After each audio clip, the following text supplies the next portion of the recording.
नालासोपाऱ्यात बेकायदेशीरित्या गर्भपात केंद्र चालवून गर्भपाताची औषधं विकली जात असल्याचा गंभीर प्रकार महापालिकेच्या वैद्यकीय विभागाने उघड केलाय। आचोळे रोड परिसरातील कुशल क्लिनिक आणि केअर अँड क्युअर मल्टीस्पेशालिस्ट रुग्णालयात कोणताही परवाना नसताना गर्भपात आणि औषध विक्री सुरू असल्याचे तपासणीत आढळून आलं। या प्रकरणी महापालिकेचे रुग्णालयाचे संचालक डॉक्टर चंद्रकांत मिश्रा, डॉक्टर अरुण शुक्ला आणि कुशल क्लिनिकचे डॉक्टर संजीव सिंग यांच्या विरोधात आचोळे पोलीस ठाण्यात गुन्हा दाखल केला आहे। संबंधितांवर वैद्यकीय गर्भपात अधिनियम आणि नियमानुसार कारवाई करण्यात आली। महापालिकेने नागरिकांना अशा बेकायदेशीर प्रकारांची माहिती तात्काळ प्रशासनाला देण्याचे आवाहन केले।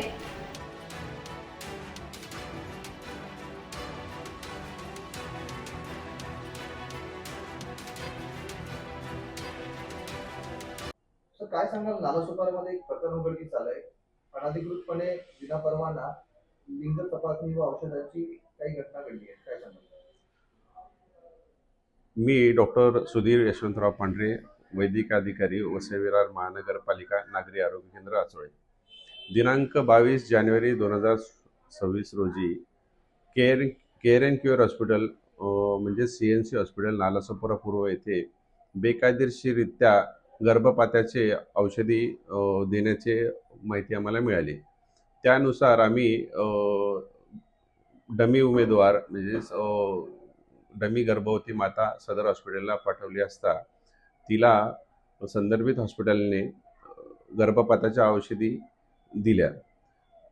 आम्हाला अशी दिल्याची माहिती मिळताच आम्ही सदर हॉस्पिटलला जाऊन त्या ठिकाणी तपासणी केली असता सदर हॉस्पिटलने गर्भपाताच्या औषधी दिल्याचे आम्हाला निष्पन्न झाले। त्यानुसार आम्ही सदर हॉस्पिटलचा पाहणी करून पंचनामा केला व तात्काळ पोलिसांना पाचारण करून सदर हॉस्पिटलवर आचोळे पोलीस स्टेशन येथे गुन्हा दाखल केलेला आहे। तर असे अनेक हॉस्पिटल या वसई विरारात आहेत आणि आपण नागरिकांसाठी काय आवाहन कराल?